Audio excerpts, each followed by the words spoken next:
A questão da economia. A economia, por exemplo, o jornal O Estado de São Paulo traz como manchete hoje o Banco Central prevê PIB em baixa e inflação alta. O mesmo assunto está na capa da Folha de São Paulo. O Banco Central prevê inflação maior, PIB menor e queda de juros. Nosso assunto, portanto, é economia. O Banco Central divulgou ontem um relatório em que indica mais inflação, de 5,6% para 6,4% no ano, batendo no teto de 6,5% estabelecido pelo próprio Banco Central. E um PIB menor. Como traduzir esse indicativo? É por isso que nós vamos conversar agora com o economista, professor, especialista em finanças pessoais da Moneyfit, André Massaro. André, bom dia. Bom dia, tudo bem? Tudo bem, André. Como traduzir esses números para o nosso dia a dia? Bom, inflação, muito simples. Significa que o seu dinheiro perdeu valor. Ponto final, né? Aquilo que você tem na carteira não vale mais do que valia. Queda do PIB. Estamos parando, né? Estamos entrando em férias involuntárias, assim, a nossa economia está desaquecendo. Quer dizer, é uma coisa interessante até porque essas duas coisas, usualmente, não costumam acontecer nessa ordem, assim, né? A inflação subir e o PIB cair. Normalmente, assim, a inflação sobe quando a economia está num momento de alto aquecimento, as pessoas estão comprando muito. E por conta disso, os comerciantes industriais, etc., aproveitam, né? Já que estão pagando mais, vamos aumentar os preços, né? E quando o PIB cai, geralmente a economia está assim, mais ou menos recessiva, ela está desaquecendo, e nesse caso costuma acontecer o oposto, os preços caem também, né? Então isso mostra que nós estamos passando por um momento bastante peculiar.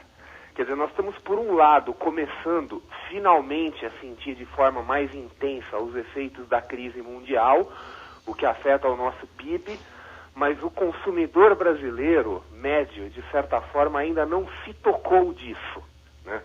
O nosso consumidor aí, que vem já há muito tempo tirando a barriga da miséria, né, consumindo de uma forma, eu diria assim, até um pouco mais do que deveria, se endividando, etc. e tal, não vendo o preço daquilo que compra, vê só a famosa parcelinha, né?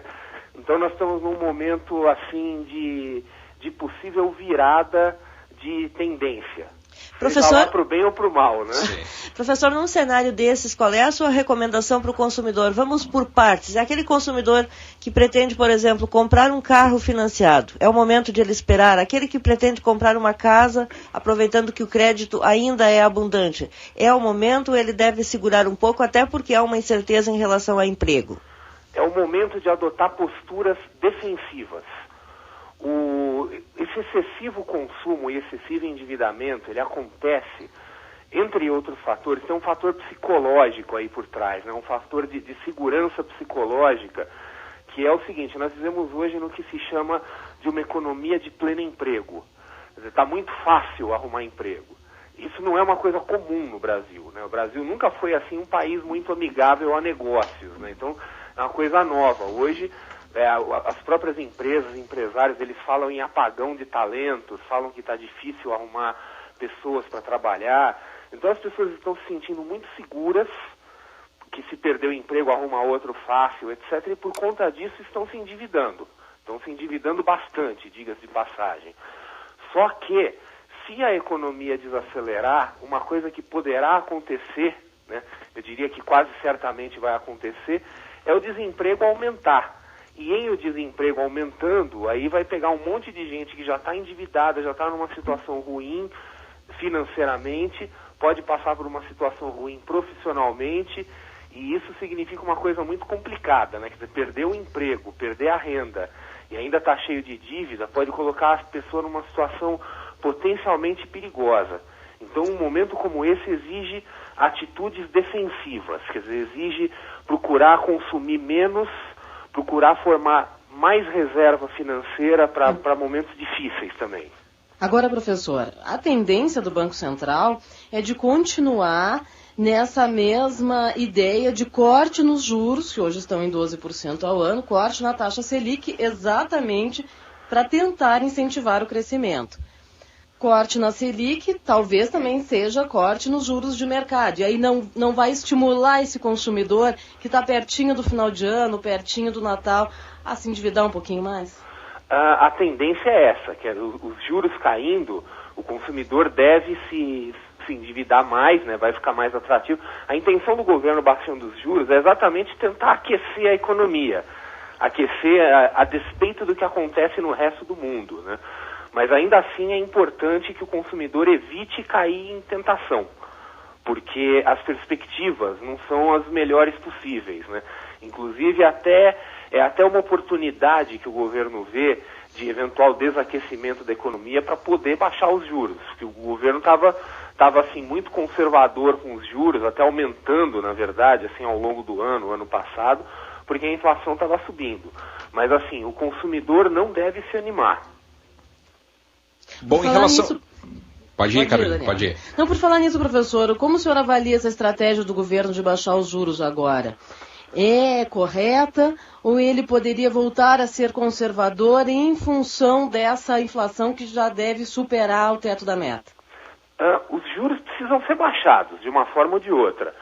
Hoje nós temos assim a maior taxa de juros real do mundo. Em termos de taxa nominal, nós estamos aí atrás de alguns países aí que eu não vou nem dar o nome para não assustar os ouvintes, né? Mas eu posso garantir que nós não estamos em boa companhia, né?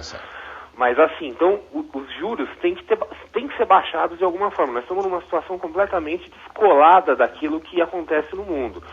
Nós temos aí mais de 12% de juros de taxa básica, enquanto nos Estados Unidos continua lá com 0,25% ao ano, na zona do euro 1,5% ao ano.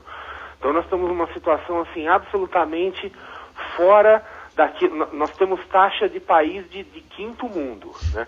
Se a economia brasileira caminhar no caminho do desenvolvimento, como vem caminhando, né, se ela melhorar, adotar um padrão mais parecido com aquilo que a gente vê nas nações desenvolvidas, simplesmente não vai ser possível ter a taxa de juros alta, senão acontece uma coisa meio louca, todo o dinheiro do mundo vem para cá, isso simplesmente não vai acontecer.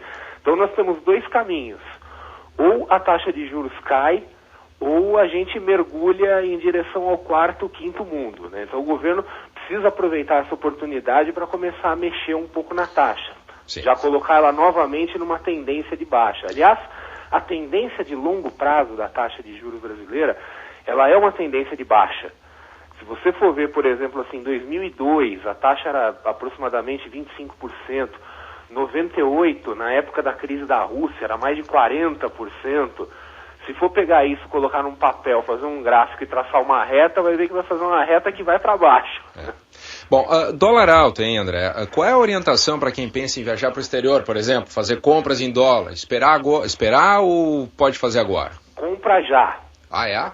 Especular em moeda não é uma coisa fácil, né?